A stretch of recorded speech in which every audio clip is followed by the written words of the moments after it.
chiều nên con nhẹ qua con mùa cõi hiu chim xe nên sao dịu chiều mùa về chẳng men chiều giờ liều hai tu về giờ chiều chiều thiên hùng phùng niệm cá nhi đồ tò tay dầu mãn miên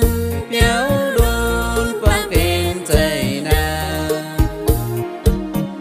thô miền mùa tới chú xiên vần với dầu chiều chiều nín ta thêm bán miên tao tao tù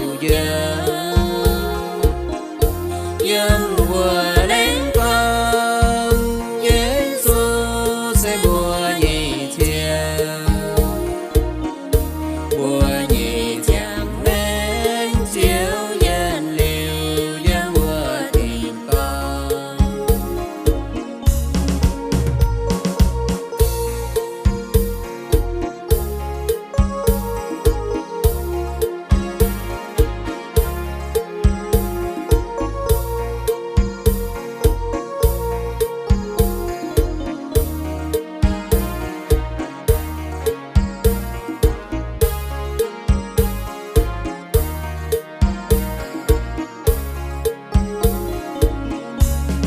chiếu thiên hương phùng niên cánh nhi đồ tàn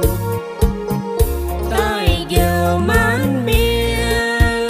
béo đôn bám kênh dày đàn thô miền mùa tới chú xiên vườn bùa nhẹ dầu chiều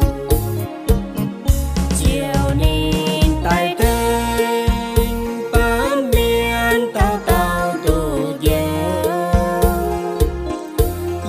mùa lấy con